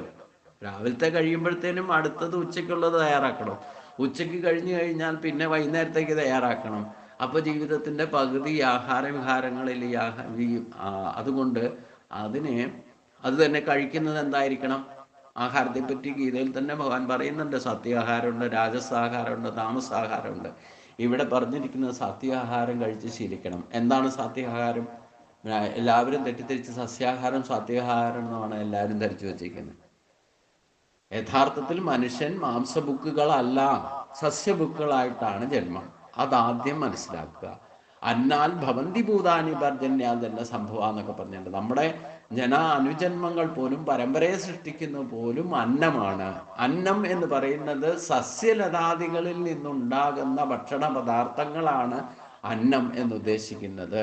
അപ്പൊ ഭൂമിയിൽ നിന്നും പൊട്ടിമുളയ്ക്കുന്ന സസ്യലതാദികളിൽ നിന്നുണ്ടാകുന്ന ഫലമൂലാദികളാണ് യഥാർത്ഥത്തിൽ സാത്വിക ആഹാരത്തിൻ്റെ ആദ്യത്തെ ലക്ഷണം. മനുഷ്യൻ അത് കഴിച്ച് ശീലിക്കാൻ വേണ്ടിയിട്ടാണ് മനുഷ്യന് സസ്യബുക്കുകളായിട്ടാണ് സൃഷ്ടിച്ചിരിക്കുന്നതെന്ന് ആദ്യം മനസ്സിലാക്കുക. ഈ പ്രതിസന്ധി ഘട്ടം വന്നു കഴിഞ്ഞാൽ ശ്രീരാമൻ ചെയ്ത പോലെയൊക്കെ കാട്ടിലൊക്കെ വസിക്കുന്ന കാലത്ത് മറ്റൊന്നും കിട്ടാതെ വന്നപ്പോൾ മാംസാഹാരമൊക്കെ കഴിച്ചത് വന്നിട്ടുണ്ട്. വിശപ്പടക്കാൻ വേണ്ടിയിട്ട് ഇനി മനുഷ്യനെ തിന്നുന്ന ഒരവസ്ഥ വരെ ഉണ്ടാകുന്ന കലിയുഗത്തിന്റെ അന്ത്യത്തിലേക്ക് കലിയുഗ ധർമ്മത്തിൽ പറയുന്നുണ്ട്. അപ്പം ആ ഒരു ലെവലിലേക്കൊന്നും എത്തിയിട്ടില്ല. എന്നാലും വിശപ്പ് വലിയ വിഷയമാണ്. ബ്രഹ്മചാരിയായിരുന്നാലും എത്ര ജ്ഞാനം ലഭിച്ചാലും ബ്രഹ്മജ്ഞാനം കൊണ്ടൊന്നും വിശപ്പ് മാറില്ല. പക്ഷേ ബ്രഹ്മജ്ഞാനി ആകണമെങ്കിൽ സാത്വിക ആഹാരം കഴിച്ച് ശീലിക്കണം. യഥാർത്ഥ സാത്വിക ആഹാരം എന്ന് പറയുന്നത് നമ്മൾ ഈശ്വരന്മാർക്ക് നിവേദിക്കാൻ എടുക്കുന്ന ആഹാരമാണ് സാത്വിക ആഹാരം. ആഹാരം തന്നെ പാചകം ചെയ്താൽ അത് 2.5-3 മണിക്കൂറിനകം ഭക്ഷിക്കണം. അത് സ്വാദിഷ്ടമാക്കാൻ വേണ്ടിയിട്ട് എരിവും പുളിയൊക്കെ ചേർന്നാൽ രജോ ഗുണാകും. അതേ ആഹാരം 2.5 മണിക്കൂറോ 3 മണിക്കൂറോ കഴിഞ്ഞിട്ടാണ് ഭക്ഷിക്കുന്നതെങ്കിൽ അത് പഴകിയതായിട്ട് കണക്കിൽ വരും, തമോ ഗുണം ഉണ്ടാക്കും. പ്രത്യേകിച്ചും തലേ ദിവസമൊക്കെ ഉണ്ടാക്കിയ ഭക്ഷണം പിറ്റേ ദിവസം കഴിച്ചാൽ തമസ്സായിരിക്കും ഉണ്ടാകുക. അപ്പം ഈ യോഗിയാകാൻ ഇച്ഛിക്കുന്നവർ ആഹാരവിഹാരത്തെ ശ്രദ്ധിക്കണം എന്ന് പറഞ്ഞാൽ സാത്വിക ആഹാരം തന്നെ കഴിച്ച് ശീലിക്കണം. അത് മിതമായ ആഹാരം കഴിക്കണം എന്ന് പറഞ്ഞാൽ ആഹാരം കഴിക്കാതിരിക്കരുതെന്ന് പറഞ്ഞിട്ടുണ്ട്. പ്രത്യേകിച്ചും ധ്യാനത്തിനും ഈ പറയുന്ന ജപതപാദികൾ ചെയ്യുമ്പോഴും വിശന്നിരുന്ന വയറുകൊണ്ട് നമ്മൾ ഒരിക്കലും ഇതൊന്നും ചെയ്യരുത്. പിന്നെ എന്നാൽ അമിതമായിട്ട് ആഹാരം, കാരണം അതിൽ വിശപ്പുണ്ടെങ്കിൽ വിശപ്പിലായിരിക്കും ശ്രദ്ധ, പിന്നെ ആഹാരത്തിലേക്ക് ഓട്ടോമാറ്റിക്കായിട്ട് എന്തെങ്കിലും കഴിക്കണം എന്നുള്ള ചിന്ത, ഇതൊക്കെ യാന്ത്രികമായിട്ട് ചെയ്താലും മനസ്സ് അങ്ങോട്ട് വലിച്ചിഴക്കപ്പെടും. അതുകൊണ്ടാണ് മിതമായ ആഹാരം കഴിക്കാതിരിക്കരുത്, എന്നാൽ അമിതമായിട്ട് കഴിക്കുകയും ചെയ്യാൻ പാടില്ല. അത് നമുക്ക് പ്രശ്നം ഉണ്ടാക്കും. ധ്യാനത്തിലിരിക്കാനും ഈ പറയുന്ന പ്രോസസ്സൊന്നും ചെയ്ത് അമിതമായിട്ട് ആഹാരം കഴിച്ചാൽ അത് നമ്മൾ ശരീരത്തെ ഡിസ്റ്റർബ് ചെയ്യും. അപ്പം മിതമായ ആഹാരം കഴിക്കണം. അത് സാത്വിക ആഹാരം കഴിച്ച് പഠിക്കണം. ഒരു നേരം ആഹാരം കഴിക്കുന്നയാൾ യോഗിയാകും. ഈ ഒരു നേരം കഴിക്കുന്നത് തന്നെ പകുതി വേറെ ഭക്ഷണം കഴിക്കാവുള്ളൂ. അങ്ങനെ ഒരു ശീലം ഉണ്ടാക്കണം. കാൽഭാഗം ജലം കുടിക്കണം, കാൽഭാഗം ബ്ലാങ്ക് ആയിട്ടണം. ഒരു നേരം ഭക്ഷണം കഴിക്കുന്ന ആൾ യോഗിയാകും. 2 നേരം കഴിക്കുന്നയാൾ ഭോഗിയാകും. 3 നേരം കഴിക്കുന്നയാൾ രോഗിയായി മാറും എന്നും പതാഞ്ജലി മഹർഷി പറഞ്ഞു തന്നിട്ടുണ്ട്. പിന്നെ അതിൽ കൂടുതൽ പറയണ്ടല്ലോ. 4 നേരം ആക്കിയാൽ മഹാദ്രോഹിയായിട്ട് മാറും. 5 നേരം കഴിച്ചാലോ? 4 നേരം കഴിച്ചാൽ തന്നെ ദ്രോഹിയാകും, 5 നേരം കഴിച്ചാൽ മഹാദ്രോഹിയാകും. അപ്പം അതുകൊണ്ട് ആഹാരവിഹാരത്തിൽ ശ്രദ്ധിക്കണം യോഗിയാകാൻ ഇച്ഛിക്കുന്നവർ. അല്ലാത്തവർക്ക് എന്ത് വെച്ചാൽ ആകാം. അത് സാത്വികാഹാരം എന്ന് പറഞ്ഞാൽ ഈശ്വരനെ നിവേദിക്കാൻ എടുക്കുന്ന ആഹാരം, മസാലയൊന്നും ചേർക്കാത്ത ആഹാരമാണ്. അത് ആത്മാവിനും ബുദ്ധിക്കും പ്രസാദജമായിട്ട് മാറുമെന്ന് ഗീതയിൽ തന്നെ 17-ാം അധ്യായത്തിൽ ഭഗവാൻ പറയുന്നുണ്ട്. അപ്പം അതുകൊണ്ട് ഈ സാത്വിക ആഹാരം മിതമായിട്ട് കഴിക്കാൻ തുടങ്ങിക്കഴിഞ്ഞാൽ നമുക്ക് ഈ ആഹാരത്തിന് വേണ്ടിയിട്ടുള്ള നെട്ടോട്ടം കുറയും. പിന്നെ ഈ ആഹാരത്തെ മുമ്പിൽ കിട്ടിയാൽ ഏത് ആഹാരം ഉണ്ടാക്കി തന്നാലും അതിനെ കുറ്റം പറയുന്ന സ്വഭാവം, അതായത് ഇന്ദ്രിയ നിയന്ത്രണത്തിന് ആഹാര നിയന്ത്രണം സാധിച്ചാൽ ബാക്കിയുള്ള ഇന്ദ്രിയങ്ങളും നമ്മുടെ വിചാരങ്ങളും ഒക്കെ നിയന്ത്രിക്കാൻ തുടങ്ങും. സാത്വിക ആഹാരം സ്ഥിരമായിട്ട് നിങ്ങൾ ശീലിച്ചാൽ നിങ്ങളുടെ സ്വഭാവം സാത്വികമായിട്ട് മാറും. അതാണ് അതിൻ്റെ ഏറ്റവും വലിയ. കൂടുതൽ സമയം നമുക്ക് ഇത്തരത്തിൽ പ്രാണായാമം, ജപതപാദികളിലും ഒക്കെ സമയം കിട്ടുകയും ചെയ്യും. നമ്മുടെ ജീവിതത്തിൽ പകുതി ഇങ്ങനെയുള്ള കാര്യങ്ങൾക്ക് വേണ്ടിയിട്ട് നെട്ടോടോടുമ്പോഴാണ് ഈ സമയമില്ല എന്ന് പറയുന്നത്. സമയമില്ല എന്ന് പറയുന്നത് തന്നെ ഗുരുവായൂരപ്പനെ നിഷേധിക്കലും നിന്ദിക്കലുമാണെന്ന് ഞാൻ പറയാറുണ്ട്. നമുക്കൊരു ജീവിതം മുഴുവൻ, ഒരായുസ് മുഴുവൻ തന്നിട്ടുണ്ട്. ഒരു ദിവസത്തെ 24 മണിക്കൂറുണ്ട്. അത് കൂട്ടാനോ കുറയ്ക്കാനോ നമുക്ക് ഒരു ടെക്നോളജി കൊണ്ട് സാധ്യമല്ല. അതൊക്കെ പ്രാക്ടിക്കൽ തന്നെ മനസ്സിലാക്കണം. നമ്മൾ വെറുതെ കേട്ടുപോയാൽ പോരാ. അത് പ്രാക്ടിക്കലി ഞാൻ പറയുന്ന കാര്യങ്ങൾ സത്യമാണോ ഇല്ലയോ എന്നുള്ളതൊന്നും ഒരു പുനർചിന്തനം നടത്തണം. പിന്നെ കൂടുതൽ ശ്രമം. അപ്പോൾ ഈ ആഹാരവിഹാരത്തിലൊക്കെ കുറച്ച് വർജിക്കേണ്ടത് വർജിച്ചും വേണ്ട സമയത്ത് ഉപയോഗിക്കുന്ന ശീലം ഉണ്ടാക്കിയെടുത്താൽ നമുക്ക് സമയമില്ല എന്ന് പറയുന്ന പ്രശ്നമില്ല. പിന്നെ കൂടുതൽ സമയം പ്രാണായാമ, ധ്യാന, യോഗാദി പരിശീലനങ്ങൾക്കായിട്ട് ഉപയോഗിക്കാനും സാധിക്കും. അപ്പോൾ പ്രാണാപാനന്മാരുടെ ലയം സ്വാഭാവികമായി തീരും. നമ്മുടെ ശ്രദ്ധ ഒന്നിലേക്ക് തിരിയാൻ ഇടവരും. മറ്റേ നമുക്ക് ബാക്കി പല കാര്യങ്ങളും ഇപ്പം ധ്യാനിക്കാതിരുന്നാൽ തന്നെ വിശന്നിരുന്നുകൊണ്ടോ ഇല്ലെങ്കിൽ ആഹാരത്തെപ്പറ്റി ചിന്തിച്ചുകൊണ്ടൊക്കെയാണ് ധ്യാനിക്കാതിരുന്നാൽ അതിൽ തന്നെ ശ്രദ്ധ പോവുള്ളൂ. അപ്പം അതുകൊണ്ട് ശ്രീഎം പറഞ്ഞ പോലെയാണ്. ശ്രീഎമ്മിന്റെ ബയോഡറ്റ വായിച്ചാൽ, ഇല്ലെങ്കിൽ അദ്ദേഹത്തിന്റെ ഓട്ടോബയോഗ്രഫി വായിച്ചു കഴിഞ്ഞാൽ അദ്ദേഹം തന്നെ പറയുന്നുണ്ട്, 3 വർഷക്കാലം ഹിമാലയത്തിൽ പോയിട്ട് ഗുരുവിന്റെ ഒപ്പം സഞ്ചരിക്കുമ്പം ധ്യാനം പരിശീലിക്കുമ്പോഴേ ഇദ്ദേഹത്തിന് മസാലദോശ ചിന്ത വന്നത്. ഗുരു അത് മനസ്സിലാക്കി, നീ ഇപ്പം മസാലദോശയെ പറ്റിയല്ലേ ചിന്തിച്ചിരിക്കണേന്ന്, നിനക്ക് ഇവിടുന്ന് ഇറങ്ങിയിട്ട് പോയാൽ മസാലദോശ വാങ്ങിച്ചു തരാം, ഇപ്പം ആ ചിന്ത വിടാൻ പറഞ്ഞു. ഇങ്ങനെ ഗുരുവിന് മനസ്സിലാവും. അതുകൊണ്ടാണ് ഗുരുവിന്റെ സാന്നിധ്യത്തിൽ ചെയ്യാനൊക്കെ പറയണം. നമ്മുടെ മനസ്സിന് എന്താ ചിന്തിക്കുന്നത് എന്നൊക്കെ യഥാർത്ഥ ഗുരുവിന് നേരെ മുമ്പിൽ തന്നെ മനസ്സിലാക്കാൻ സാധിക്കും. ഇതാണ് മനസ്സിന്റെ ലയം കൊണ്ട് സാധിക്കുക. തൻ്റെ മനസ്സിനെ ശ്വാസപ്രശ്വാസങ്ങൾ ലയിപ്പിച്ച ഒരാൾക്ക് മറ്റൊരാളുടെ മനസ്സിന്റെ ചലനങ്ങളിലേക്ക് ലയിപ്പിക്കാൻ സാധിക്കും. അപ്പോഴാണ് മറ്റേയാളുടെ മനസ്സിൽ ഈ നിമിഷം എന്താ വിചാരിക്കുന്നതെന്നൊക്കെ പറയാൻ സാധിക്കുക. അപ്പൊ അതുകൊണ്ട് കൂടുതൽ സമയം ധ്യാന പ്രാണായാമ പരിശീലനങ്ങളിൽ ജപതപാദികളിലൊക്കെ ശ്രദ്ധ കൂടുതൽ വരണമെന്നുണ്ടെങ്കിൽ ഈ ആഹാരവിഹാരത്തെ ശ്രദ്ധിക്കണം എന്നാണ് ഭഗവാൻ ഗീതയിൽ തന്നെ പറഞ്ഞു വെച്ചിട്ടുണ്ട്. അപ്പോൾ പ്രാണാപാനന്മാരുടെ ലയം സ്വാഭാവികമായിട്ട് സംഭവിക്കും. പിന്നെ നമ്മൾ ഇത് ഈ ഭഗവാൻ പറഞ്ഞതനുസരിച്ച് പ്രവർത്തിക്കാൻ തുടങ്ങിക്കഴിഞ്ഞാൽ, പ്രാക്ടിക്കലി ചെയ്യാൻ തുടങ്ങിക്കഴിഞ്ഞാൽ, നമ്മൾ ഈ യോഗാവസ്ഥയിലേക്ക് ഓട്ടോമാറ്റിക് പ്രോസസ്സിൽ പ്രവേശിച്ചു കഴിഞ്ഞു. ആ യോഗത്തിലേക്കാണ് പോയിക്കൊണ്ടിരിക്കുക. പിന്നെ പക്ഷെ വല്ലപ്പോഴും ഒരിക്കൽ ചെയ്താലൊന്നും ഈ പ്രോസസ്സിലേക്ക് കയറില്ല. പക്ഷെ എന്നാലും തുടങ്ങി വെച്ചാലും കുഴപ്പമൊന്നുമില്ല. സ്വല്പം അഭ്യസേ ധർമ്മസ്യ ത്രായതവും അഭതോ ഭയാന്നും ഭഗവാൻ പറഞ്ഞിട്ടുണ്ട്.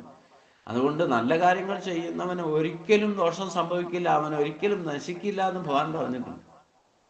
അപ്പൊ ഇതൊക്കെ നമുക്ക് ആത്മബലത്തിൽ നൽകും. ഭഗവാൻ ഇങ്ങനെയൊക്കെ പറഞ്ഞിട്ടുണ്ടല്ലോ, അതുകൊണ്ട് ഭഗവാൻ നമ്മളെ ഇങ്ങനെയൊക്കെ ചെയ്തില്ലേ നിന്റെ തലയിൽ എടുത്തു വീഴുമെന്ന് പറഞ്ഞ് പേടിപ്പിക്കുകയൊന്നുമല്ല ചെയ്തത്.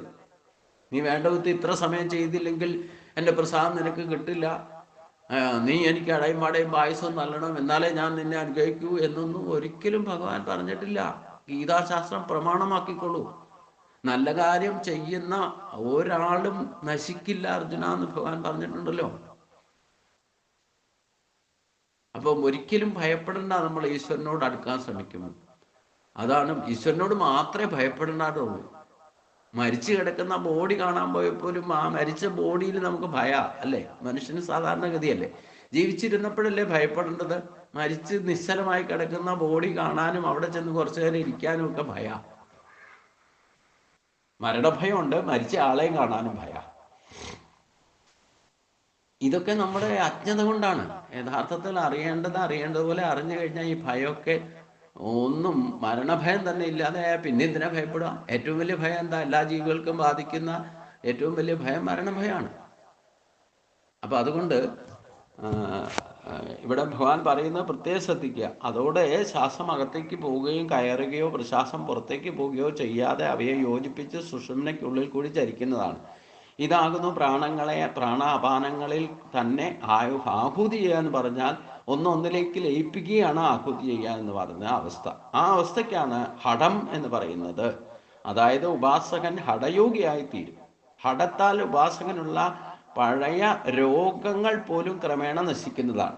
മനസ്സിനോ ശരീരത്തിനോ ആധ്യാത്മികമായ ദുഃഖം എന്ന് പറഞ്ഞാൽ തന്നെ മനസ്സിനെയും ശരീരത്തിനെയും ബാധിക്കുന്ന രോഗങ്ങളാണ്. ഈ പ്രോസസ്സ് കൃത്യമായിട്ട് ചെയ്യാൻ തുടങ്ങിയാൽ ആഹാരം നിങ്ങൾ കുറച്ചാൽ തന്നെ മരുന്ന് കുറയ്ക്കാമെന്നർത്ഥം. നിങ്ങൾ ആഹാരം കഴിക്കുന്നത് കുറച്ചാൽ മരുന്ന് കഴിക്കുന്നത് കുറയ്ക്കാം. ആഹാരത്തിൽ നിയന്ത്രണം ഇല്ലാതെ കഴിച്ചാലോ പിന്നെ ഇന്നത്തെ കാലത്ത് മരുന്നാണ് കൂടുതൽ കഴിക്കേണ്ടത്. ആഹാരത്തിനൊപ്പം തന്നെ മരുന്ന് കഴിക്കേണ്ടി വരും.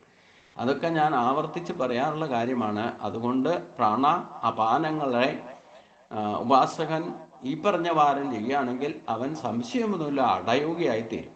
ഹഠത്താൽ ഉപാസനുള്ള പഴയ രോഗങ്ങൾ പോലും രോഗമുക്തി ഇതുകൊണ്ട് സാധിക്കും. ഇപ്രകാരം ഉപാസിക്കുന്നവരെല്ലാം യജ്ഞം എന്തെന്ന് അറിയുന്നവരായിട്ട് മാറും. ഇത് ചെയ്ത് നമ്മുടെ ശരീരത്തെ രോഗമുക്തമാക്കി നിർത്താൻ നിങ്ങളുടെ വീട്ടുകാരോട് ചെയ്യാവുന്ന ഏറ്റവും വലിയ ഉപകാരമാണ്. അവര് നിങ്ങളെ കൊണ്ട് ഒരിക്കലും ഒരു കാര്യത്തിനും ബുദ്ധിമുട്ടേണ്ടി വരില്ല. അതുകൊണ്ട് ഇപ്രകാരം ഉപാസിക്കുന്നവരെല്ലാം യജ്ഞകർമ്മം എന്തെന്ന് നന്നായി അറിയുന്നു പറഞ്ഞാൽ ഇത് തന്നെ ഒരു യജ്ഞമാണ്. അതായത് നമ്മൾ യജ്ഞം എന്ന് പറഞ്ഞാൽ എന്താ? പരോപകാരാർത്ഥമായിട്ട് ചെയ്യുക, സ്വാർത്ഥത ഇല്ലാതെ മറ്റുള്ളവർക്ക് വേണ്ടിയിട്ട് ഒരു ഉപകാരം ആയിട്ട്. നമുക്ക് സുഖം വേണമെന്ന് ഉദ്ദേശിച്ചുകൊണ്ട് നമ്മൾ ചെയ്യുന്നതൊക്കെ മറ്റുള്ളവർക്കും കൂടെ സുഖം അനുഭവിച്ചോട്ടെ. അതുകൊണ്ട് എന്താ നമുക്ക് നഷ്ടം? നമ്മൾ സന്തോഷിക്കുന്നുണ്ടെ ബാക്കിയുള്ളവരും കൂടെ സന്തോഷിച്ചോട്ടെ.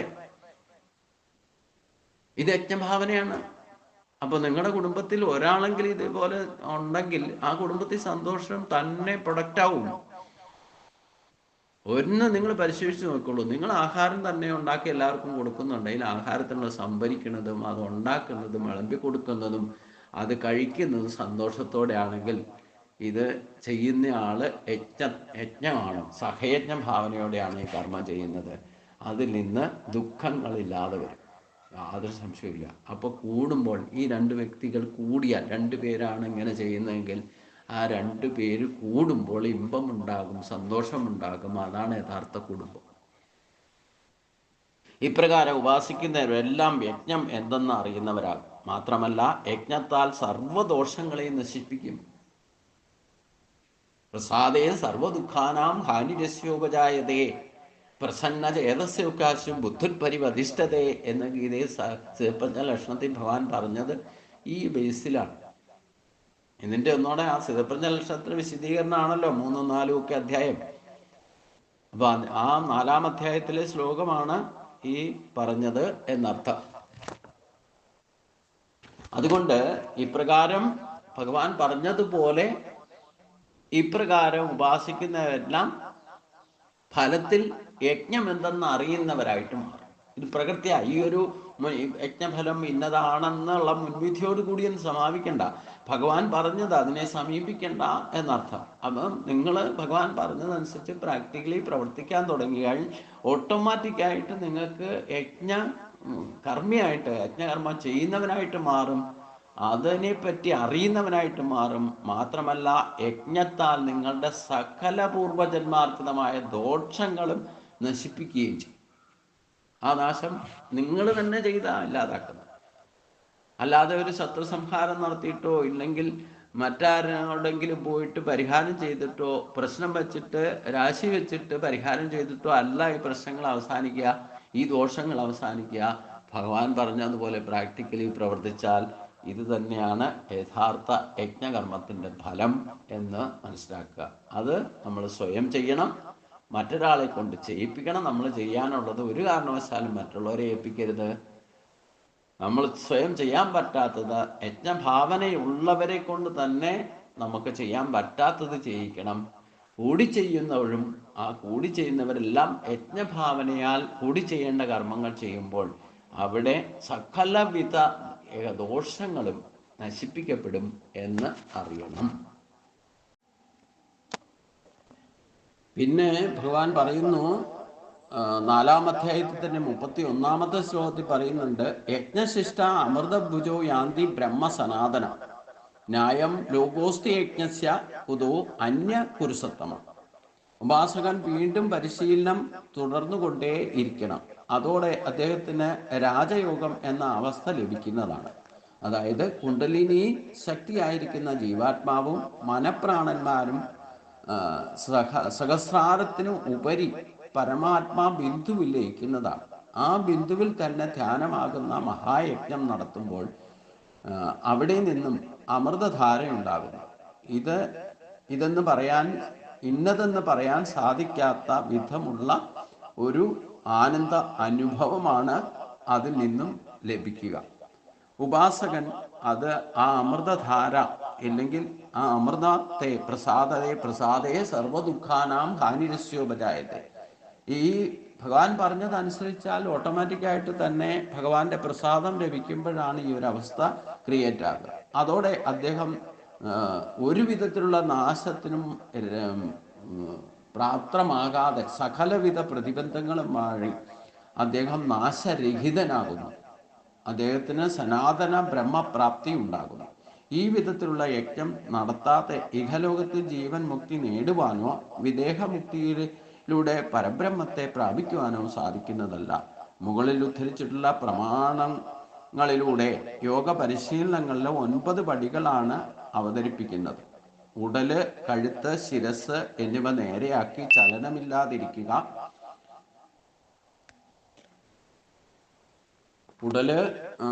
കഴുത്ത്, ശിരസ് എന്നിവ നേരെയാക്കി ചലനമില്ലാതിരിക്കുക 1-ാമത്തെ സ്റ്റെപ്പ്. 2 കണ്ണ്, മൂക്ക് തുടങ്ങിയ ഇന്ദ്രിയങ്ങളെയും മനസ്സിനെയും നിയന്ത്രിച്ച് സ്വാധീനത്തിലാക്കുക. 3-ാമത്തത് പ്രാണാപാനന്മാരെ സമീകരിക്കുക. 4 ശ്വാസപ്രശ്വാസങ്ങളെ പരസ്പരം ലയിപ്പിച്ച് ലയയോഗിയായി തീരുക. 5-മത്തെ ശ്വാസപ്രശ്വാസങ്ങളുടെ ബാഹ്യബന്ധം ഇല്ലാതാക്കുക. 6-മതായിട്ട് അവയെ സുഷുമ്നയിൽ ലയിപ്പിച്ച് ഘടം ഉണ്ടാക്കി ഘടയോഗിയായിട്ട് തീരുക. 7-മത്തത് ശക്തിബീജമാകുന്ന ജീവാത്മാവിനെ മനപ്രാണന്മാരോടൊപ്പം സഹസ്രാര ബിന്ദുവിൽ ലയിപ്പിച്ച് രാജയോഗം ഉണ്ടാക്കുക. 8-മതായിട്ട് രാജയോഗ സാധനയുടെ ഫലമായി ലഭിക്കുന്ന അമൃതരസത്തെ അഥവാ ഈശ്വര പ്രസാദത്തെ സ്വീകരിക്കാം. 9-മത് അതിലൂടെ തന്നെ നാശരഹിതമായി തീരുക. യോഗാശാസ്ത്രത്തിലെ ഇതേ സംഗതികൾ തന്നെയാണ് ഉത്തരഗീതയിലെ 4, 5, 6, 7 ശ്ലോകങ്ങളിൽ പറഞ്ഞിരിക്കുന്നത്. ഇത് നമ്മൾ ഇന്നലത്തെ ക്ലാസ്സിൽ തന്നെ ആ ശ്ലോകങ്ങൾ എടുത്തു പറഞ്ഞതാണ്. അതുകൊണ്ട് ഉത്തരഗീതയുമായിട്ട് ബന്ധപ്പെട്ട് ഗീതയിൽ 4-ാം അധ്യായത്തിൽ 4, 5 അതായത് 4-ാമത്തെ അധ്യായത്തിലും 5, 6 അധ്യായങ്ങളിലും പറഞ്ഞിട്ടുള്ള ശ്ലോകങ്ങളും ബന്ധപ്പെടുത്തണം. നമ്മൾ ഇതിനു മുമ്പ് പറഞ്ഞത്